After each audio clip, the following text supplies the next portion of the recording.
from the Movie Chickk. First of all, before we even get started, I want to thank you guys for the emails, the tweets, the posts, all of it. We were gone for a couple weeks. We had some scheduling conflicts. My health hasn't been great. But I can't tell you how much it means to me when you guys say, "Where are you?" Like, it feels so good. We're loved. You guys actually like this show and watch it, so thank you. So because we were not here for a couple weeks, we're going to go over the past 3 weeks news that we really wanted to talk about. So before we even get into that, I want to introduce our amazing Movie Chickk lady, the horror chick, Miss Megan Salinas. Hey guys, good to be back. I know, it feels good. It feels like we haven't done this in like 3 years. Oh man, it's been too long. It's been a long time. It has been a long time. We're also trying something new today. Some of them are going to work. Some of them I didn't do properly. So be patient with me, but we're learning each week and bringing in new equipment each week as well. So be patient. So the first thing we're going to get started with, because I've been dying to talk about this for the last couple of weeks, is it looks like the rumors are no longer rumors. It's official. The Wire is now reporting that an all-female Ocean's 11 reboot is officially underway. Sandra Bullock is set to star in the lead role previously played by George Clooney, and we'll have director Gary Ross at the helm. If you don't know him, he directed one of the Hunger Games and Seabiscuit. According to the original report from Playlist, development actually started last year with George Clooney, Steven Soderbergh, and the late Jerry Weintraub. So if you ask me, that all sounds amazing. Megan, what do you think about this news? Now, I have questions. Okay. Is my first and foremost. Let me see if I can answer them for you, because I'm the movie chick. I'm wondering if this exists within the same world as the regular Ocean's 11 trilogy, or if this is a reboot or just like a retelling of the original, but gender swapped. Because if this is within the same world as the original, I think it would be hilarious if Julia Roberts made a cameo at some point and was like, amateurs. We are hearing reboot. As everything that I've read, I keep seeing reboot, not retelling or reimagining. I keep seeing reboot. So I have to think that this is going to be an actual reboot. In which case, you know, will we see George Clooney or Brad Pitt or any of these guys return? It's exciting for me to see this movie by women. I've always thought this would be a really fun kind of theme for an all-female cast. My concern is Hollywood. Listen, I understand Ghostbusters all-female is an amazing idea.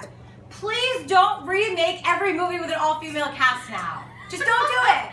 And I don't want it to happen. I'm getting nervous. It's less about the whole gender swap thing and more about just stop remaking movies. Stop remaking every movie. It's killing me. Although, I was going to say, if this was just a female heist action comedy movie, I think I'd be on board. But I share your concern about this being a remake.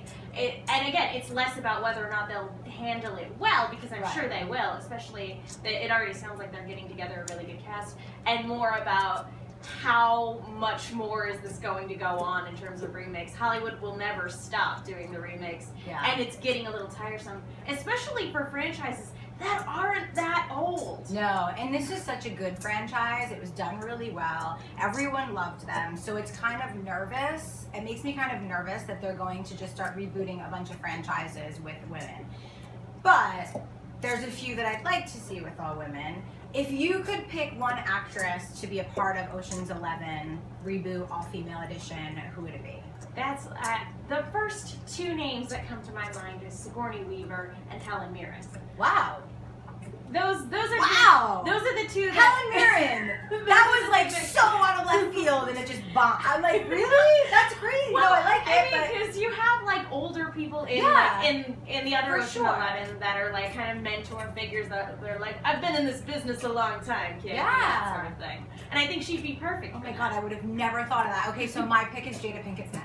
Jada Pinkett Smith. Jada Pinkett Smith.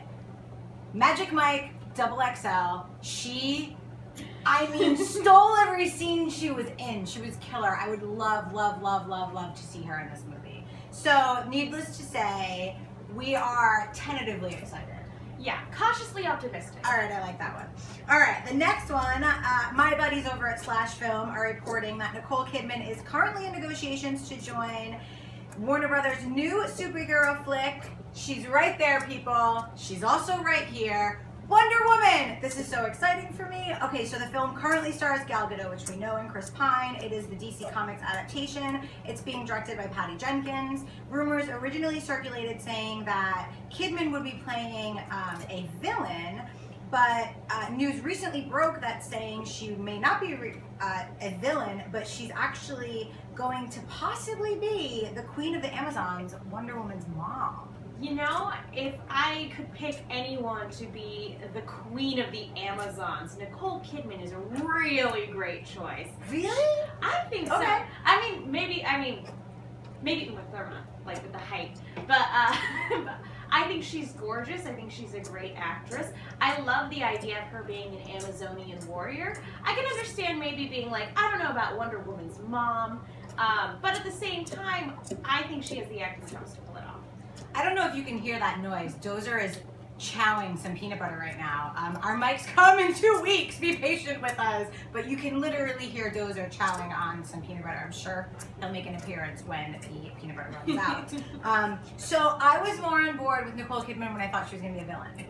I don't know why. I can't see her as Wonder Woman's mom, especially if our Wonder Woman is Gal Gadot. When I look at this picture, I don't know if you guys can see it, but we will post it over on Instagram when we air the show. I just don't see her as Gal Gadot's mom, and I don't see her as the Queen of the Amazonians. I see her as a kick-ass villain, though. I was totally on board when I thought she was going to be a villain, You know, but I'm not totally signed on as her as the mom. she's really great when she is a villain. Did you ever So see good. The Golden Compass? Yes, she's amazing. Not a great movie, but like she was fantastic. Good villain. Yeah, she Great was villain. amazing. So I understand your concern. I'm concerned with, and I'm sure we'll touch on this later, but I'm concerned with DC's franchises as a whole. And I know we've talked about that. I mean, we could do a whole episode on we DC. could and probably WWE. do a multi-part I series. think we should do that.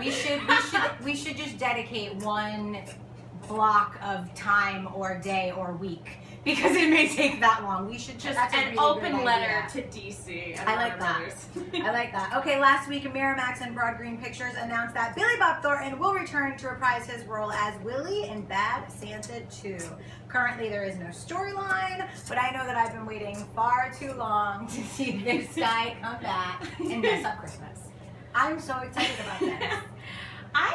You know what? I'm not a fan of the first one. Really? I'm not a big fan of like raunchy comedies. I'm not either usually. You know, I hated Neighbors. I can't stand penis jokes. I think they're totally annoying. I'm really not excited about that new Christmas movie with Seth The Night Rogen. Before. The Night Before. I'm not excited about that. I'm gonna see it anyway. But it's just like, he just takes it to another level. Like, I love how wrong Bad Santa is. I mean, don't get me wrong, it was perfect casting. Yeah. And there's something very charming about, you know, the cynical Christmas movie that still has heart in some weird kind of way. It's like the Grinch on heroin. That's actually not a bad way of describing it, but for me, this is just not my type of movie. The movie I'm jazzed about this Christmas is Krampus. So take my word with a grain of salt, because I'm the weirdo that's going to go see the new horror movie on Christmas. No, I love Bad Santa. It's on my top 10 list of Christmas movies that you must see, which I will also be dedicating a video to, so look out for that. After Thanksgiving, though, because I don't believe in celebrating or getting ready for Christmas until after Thanksgiving. I'm talking to you, Walmart, Target, and CVS. I'm still mourning Halloween. Listen, So I can't even. But I'm so excited about this because I do think that this is a really fun, funny holiday movie. And I also think that Billy Bob needs it. We've talked about both him and Sandra Bullock, and we haven't talked about the bomb that was Our Brando's Crisis. So I think this is such a great film for him. I think that he's amazing in it, and I can't wait to see it. I'm really excited about it. I don't know, though. Are there very many comedy sequels that surpass the first one? Because Yes, 23 Jump Street, 22 Jump Street, 22 Jump Street. 28 Jump Street, they're all coming. They're all coming. My point is that though there are exceptions to the rules, a lot of times when there's a comedy, you know, a sequel of a classic comedy, it doesn't hit the mark as well. Like, Yeah. because most of the time in all honesty, it's a cash grab. This one, because It's so a much holiday time movie. is. People want to go see a holiday movie during the holidays. Well, it's like Home Alone 2 Lost in New York. It's funny, I watched it the other night, and I don't remember seeing it in theaters. I know that it didn't do as well as the first one, but it's not a bad movie either. Oh, it's no, really funny. I actually like the second one more than the first one Yeah. because, like many sequels, I saw it before I saw the first one.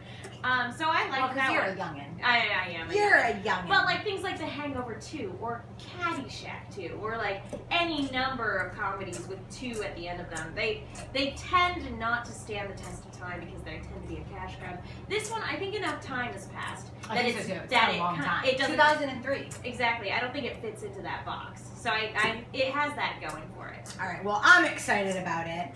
It was recently reported that X-Men Apocalypse was heading to do some reshoots, and the internet went crazy and assumed the worst. People, you guys need to relax, because the most important part wasn't released, and it has been now, and that's who's returning to do these. I almost said it before I said it. Who's returning to do the reshoots, and it's Hugh Jackman, Wolverine. We were not sure if he was actually going to be in this movie. He was not on the IMDb page, but it's being reported that Bryan Singer and a bulk of the production are returning to Montreal, Quebec, and are shooting for a few weeks, and that Jackman is on hand. We have no idea what his involvement is. We have no idea how big or small the part was, but to me this sounds like really great news because he was a secondary character in a couple of the films they didn't do as well. I think it's important that he be a part of, despite whether or not he's going to continue to be Wolverine forever, I think it's important to have Wolverine a part of X-Men movies going forward, especially when it's a group effort, when he's such a big part of the group. Like, he's an important character. He is. Let's face it. He's Wolverine. Yeah. There is no replacing Hugh Jackman as Wolverine. That goes without saying. What I'm concerned about is just reshoots in general. Adding more Wolverine, usually a good thing, but at the same time, like the fact that there was a need for a reshoot, that's, I think, what has me raising an eyebrow a little bit. Because I loved the last X-Men. Oh my god. The last two so were good. so Yeah, strong. First Class was First amazing. Class was great. Yeah, so this franchise has done some really good things. It's done some pretty terrible things But too. they fixed that with Days of Future Past. They did. I really They think retconned. they really fixed all the continuity problems. It was an apology. It was was. an apology for Bryan X3. Singer done good. But I am a little bit worried, just that the studio felt the need to go, hey, you need to go and do some more reshoots. That doesn't necessarily mean that it was studio mandated. It might just be that there were some problems and they want to go back and make it better. I don't know. We don't know. But usually for me, when I hear reshoots, that doesn't inspire a lot of confidence. That being said, I'm still super excited for this movie. If it's half as good as the last one, it's going to be a ball. See, when I hear reshoots, I just think they want to make it better. I try not to assume that it means that it's terrible. And maybe that's just because I worked on a couple films and both of them we had to do reshoots. Oh, yeah, and it because happens. we missed things in scenes that were important, or when we watched the scene, as a whole, when things were cut together, there was something missing. It needed maybe another line to tie the story together. And so I think when studios and directors and huge production are ready to go back and do a reshoot on a production this scale with this much money going in, it means they really want to get it right. So to me, like, reshoots don't scare me. They get me excited that means it's going to be even better when it comes out. Yeah, oh no, any number of things can happen during production. It's chaos a lot of times. But for me, when I hear reshoots, my first thought is studio meddling. And I don't want to assume that, but for me that's usually, because studios have, especially with superhero films, have done some negligible things, I'll say. Like, if you watch the original Daredevil, like the theatrical release versus the director's cut, Love Daredevil. I liked that That's movie the only too. person besides the teeter-totter scene. I liked that movie it was too. great. But have you ever seen the director's Yes. cut? It's even better. It is. Like, But this isn't Daredevil, and That's true. this is a franchise that's been around for a long time. This is a franchise where the last two X-Men's were great. So to me, if it was DC, if it was a franchise that we didn't have two really great films that had just come out back to back, then yeah, I would be way more nervous. But because I think there's so much faith in this, and because they were able to fix a lot of the problems in continuity with Days of Future Past, to me, this is just only going to get better. Okay. The like I said, it could be any number of things. I get nervous when I hear that. That's all. All right, fair. Get ready, pitches, because Pitch Perfect 3 is not only a sure thing, but Banks is coming back to helm the film. Following the success of Pitch Perfect 2, it really only seems fitting to have her return. Also, which I was really excited about, Anna Kendrick, Brittany Snow, and Rebel Wilson have all closed deals to return as well. And I have to tell you, like, that surprised me. I really thought that this franchise was going to take a turn, was going to leave those girls behind. They're out of school now, and we were going to see a new group of girls come in. But that doesn't seem to be the case because they're all signing deals. I mean, we obviously don't know how big or small their roles are, but they have all closed deals. What do you think? I was really excited. I wrote, for those of you who look, keep a close eye on our website, I wrote about this a couple weeks ago.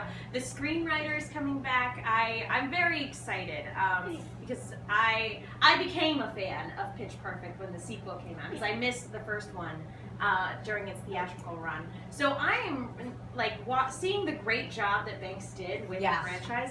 It was fantastic, and her comedic timing is just on point. Oh my God. I get what you're saying though, because even with Pitch Perfect 2, there were some people who should have graduated who they had to make a point of saying that that they intentionally were held back to stay with their a cappella group.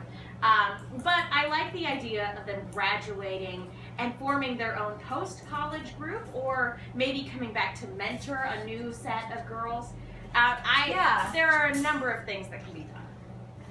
I think I like those ideas because that made me nervous. Like, I was excited to see that they were coming back because they are Pitch Perfect, but at the same token, like, I don't want to follow them through having children and grandchildren either. Like, I think the fun thing about Pitch Perfect is it's this group of girls that are coming into school, they're finding themselves, they're finding out who each other are, and they're really growing together, and I think that's what made the first and second so great. So I want to see new girls, and I want to see a new group, and maybe, like you said, they come back and mentor, which I think is a great idea, but as a whole, like, it makes me a little nervous that we're gonna see them like have grandbabies. Well, and even to an extent, I mean, this was something I wrote about when I reviewed the film for the website, was that it was kind of a retread of the first one. You know, it's kind of like same story, but just kind of a different scenario. It's the D2 of, D2, the Mighty Ducks Are Back of a cappella movies.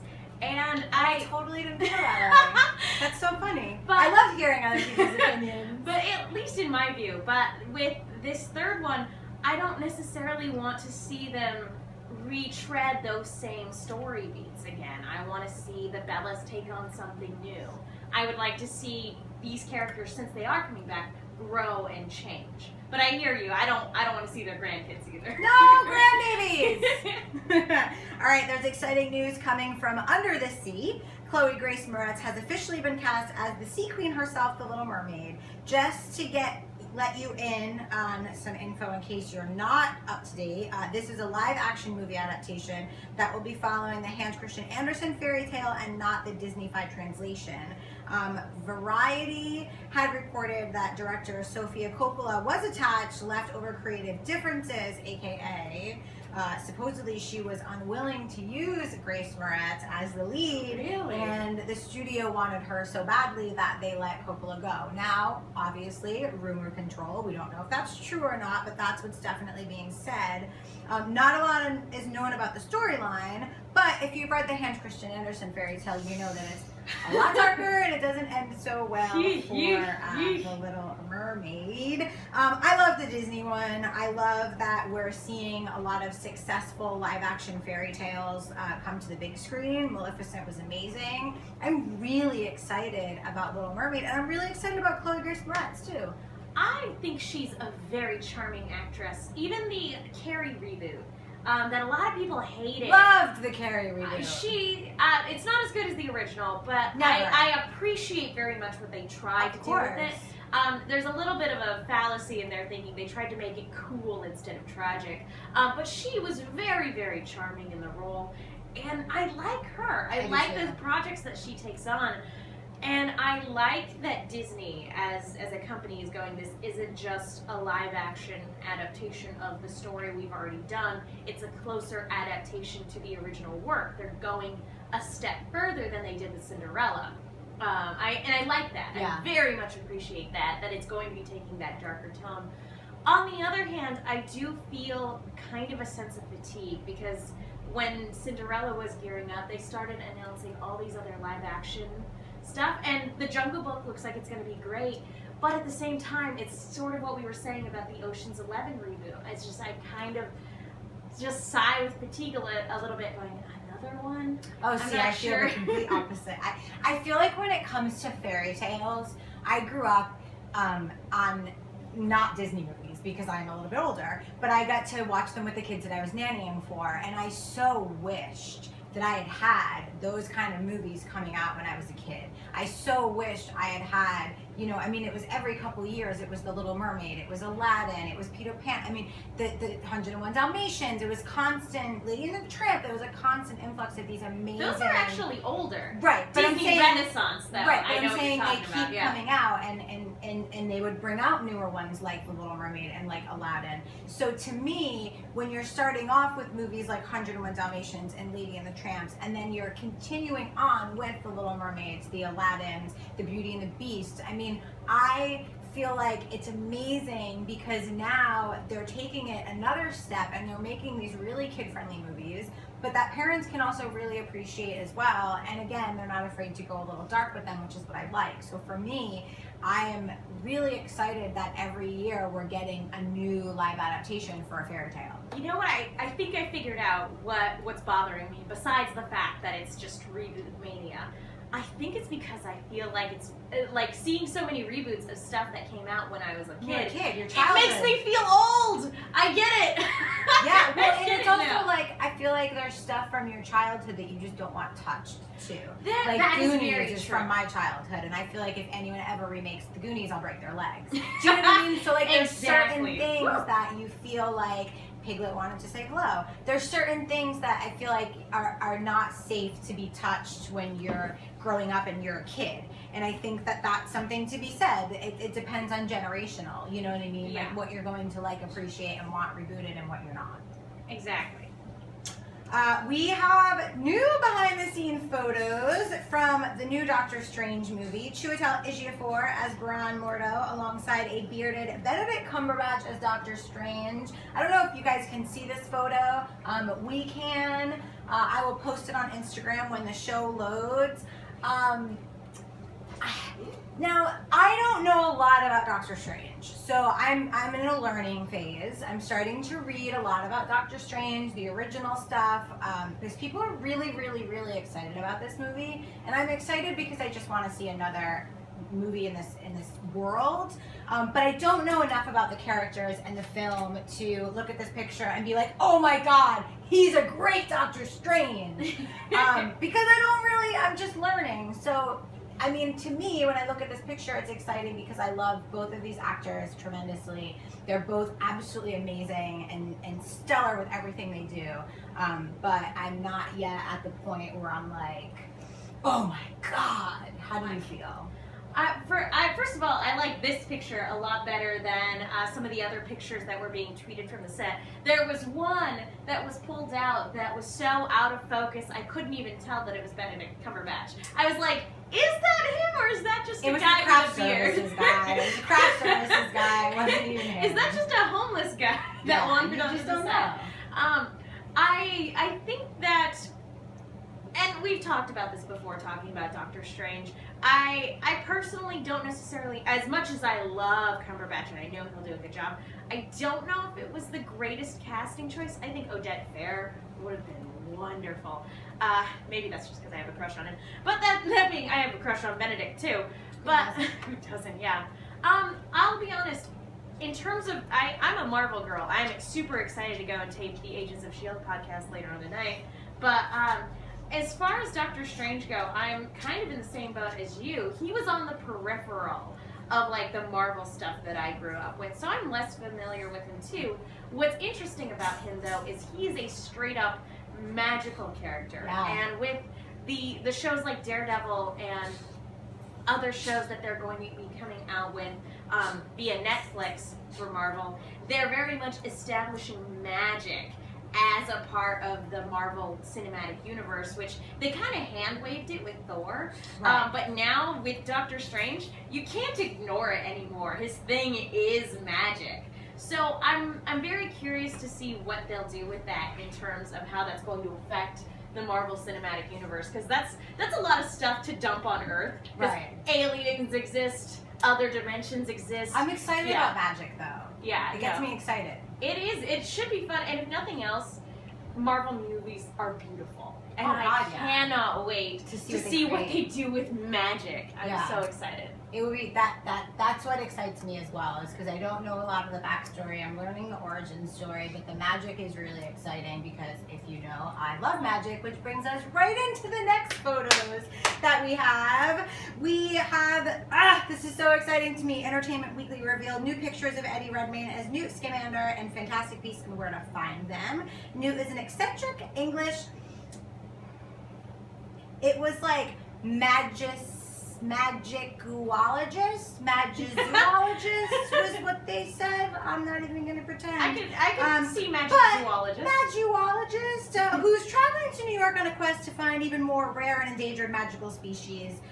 They also give you a glimpse into 3 of the other characters. They give you some great character information, so definitely pick up Entertainment Weekly. These photos are so exciting to me. I don't know if you can see. I have my Harry Potter passport. I have my Hogwarts school books. I have my wands. I'm obsessed with this world, so I'm really excited about this.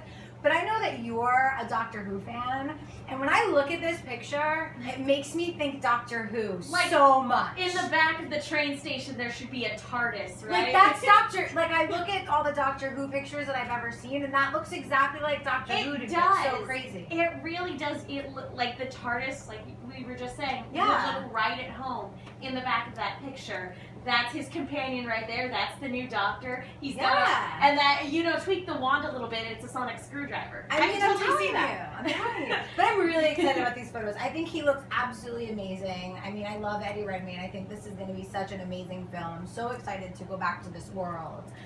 What do you think about these photos? I love the color scheme. I know that I'm a sucker for the orange and teal. I'm sorry, guys. Well, it's for those of you who don't know, it's kind of a well-known cliche for a lot of marketing for movies to be done in orange and teal because they're 2 contrasting colors. Look at a bunch of different posters, you'll see what I'm talking about. But I'll be honest, I like that color contrast. I know it's a cliche, but I really like it. And I love seeing the way they're making London look in these pictures. Yeah. And I'll be more excited when we get out of London and actually into the wild where he's going to find all these fantastic Endangered magical species! That's what I'm really excited for, but if this is where we're starting off, it's not a bad place. This is a great place to start off, which makes me really excited. Some other new photos came out this week as well, which I was extremely excited about, and those are from Through the Looking Glass. I loved the first film.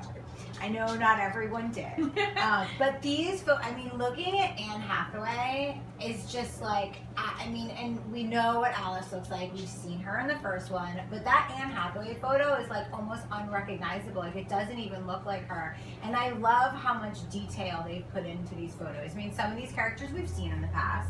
So, but this, to me, like these character photos are really exciting. They're works of art. They really are. In all honesty, if I didn't know that there was a sequel coming out, I would have just thought that these were like really, really well done, beautifully done paintings. Yeah. Which are like reimaginings of the characters, which I think they're gorgeous. I really do. I'm in the school. I'm on the borderline with the film Alice in Wonderland, with the first one, because on the one hand, it was a visual feast. It was absolute. I saw it twice in theaters. I saw it once in 2D, and I saw it once in 3D, and it was better in 3D. That's one of the very few times you'll ever hear me say that. But for me, there was something lacking in it, and I don't know if it was the story, kind of, it's retreading old ground, if it's the fact that like it was a pseudo sequel to Alice in Wonderland, but not really. I don't know. There was just something lacking in it, and so I understand why a lot of people didn't like it or didn't appreciate it. I liked the first film. I didn't have a lot of problems with it because I was completely in awe by the beauty. So I'm excited to kind of revisit that place and see the new characters and see what they do. So but I don't also want it to be just too much. Do you know what I'm saying? Like, I feel like are they going back because they have this really great story that they need to tell? Or are they going back because it was such a beautiful world that people want to see again? So I just hope that there is substance within the beautiful place that we're going to. Yeah, and it's such a high grossing movie, even though like the critics panned it and that even a lot of audiences were like there wasn't much substance in the first one. The fact of the matter is it made a lot of money. Yeah, it did. And so there's, as much as like I don't necessarily feel like one is needed, all you have to do is point to the numbers to have people go, yeah, it is. But yeah, it looks, beautiful. I mean, if nothing else, I'll probably see it for the costumes because look at that. I know. Look at gorgeous. those colors. They're gorgeous. There was also some photos released this week, Star Wars character posters, or 2 weeks ago, that are on the Instagram and the website that I didn't pull up because I feel like they were okay. They weren't amazing to me. They were okay. And I also feel like because the trailer was so great and then they brought out these character posters that to me were just okay, that I was just like, aw. It's I felt just kind of close-ups underwhelmed. of characters that we already know are there. Yeah. They're nice looking pictures. They are. But yeah, I mean, I think they're cool. And the fact of the matter is that everything Star Wars related right now is giving me goosebumps. But yeah, no, I totally. And that's how I felt, and the character posters didn't, and that's why I think. I mean, I put them on the site. We put them up on Instagram. It was exciting to see them, but I was underwhelmed because of the trailer being so epic and amazing. I do have to ask because last week James Bond opened. I went and saw Spectre. I did do a review for Regal, so you guys go to Regal Cinema's YouTube page and check out the Monday Morning Critic for 007. And I had mentioned that I feel like it's one of the best questions in movie-loving history is who your favorite Bond is. So I felt like we had to talk about who your favorite Bond was. Who is your favorite Bond, Megan?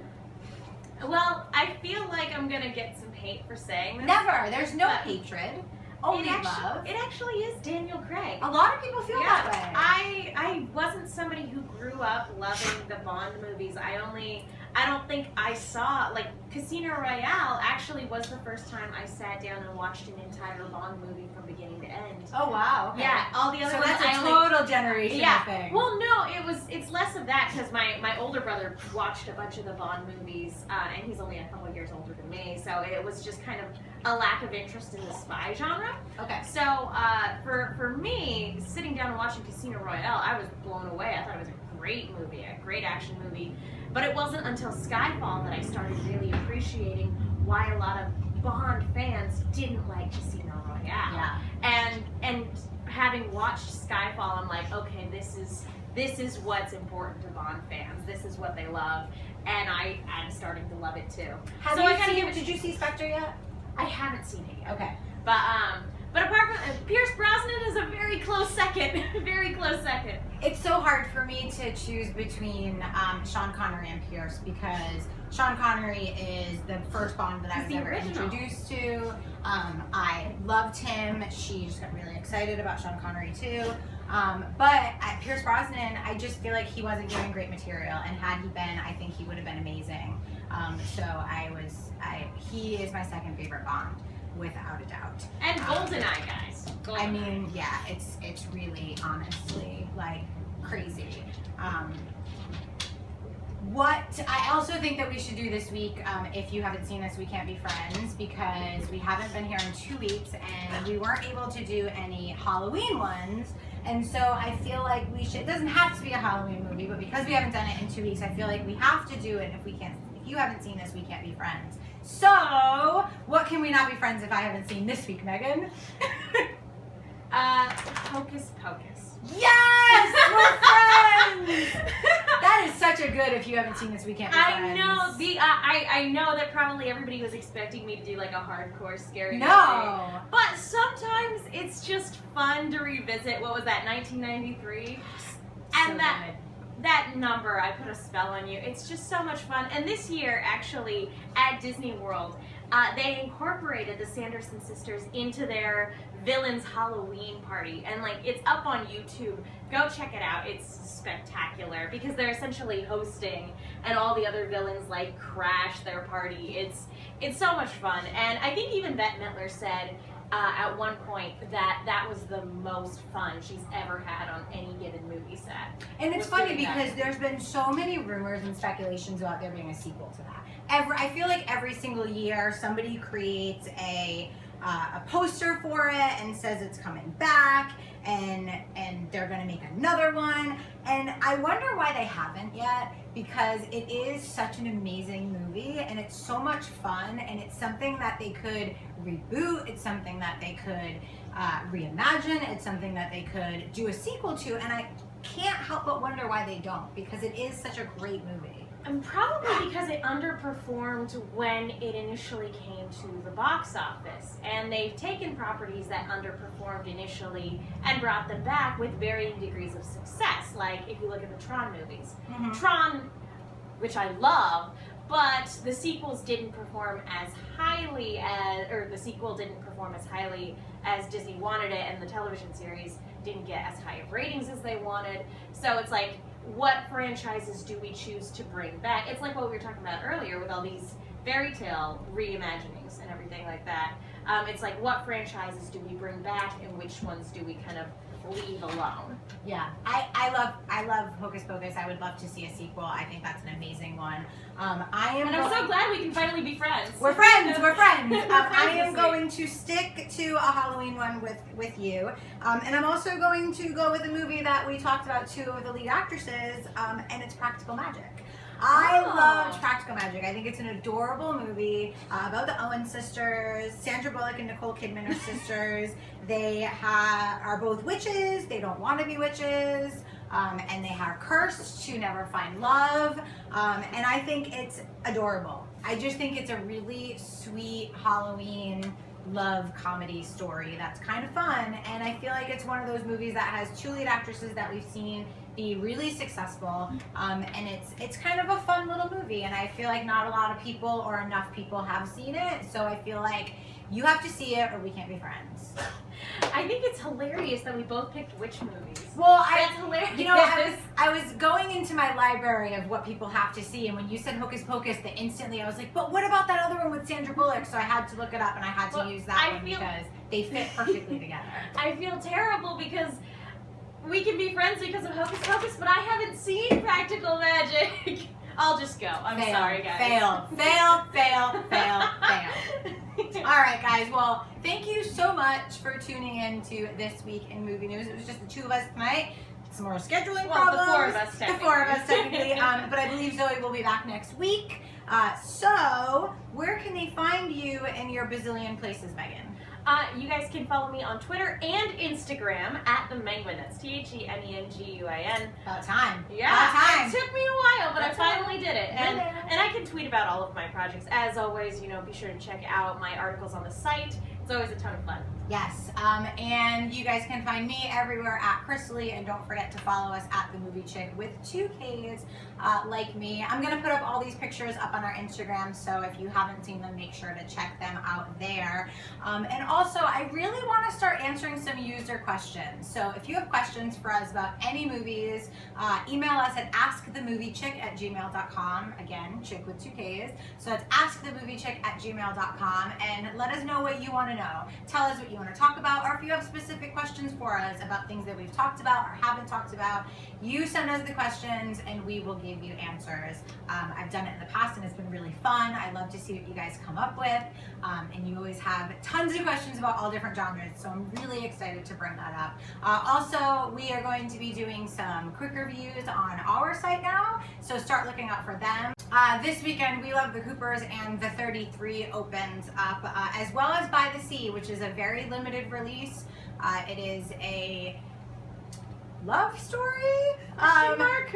with two of the biggest stars in Hollywood. I will tell you that I have seen it. I am absolutely obsessed. I will not tell you if I'm obsessed in a good way or a bad way because you have to watch my review. I will tell you this film is not for everyone, and it is 2 hours and 15 minutes long. So know that going in, but it is coming out in limited theaters this week, so if you have a chance to see it and you love old French films from the 60s and the 70s that are very character driven, then you should check it out.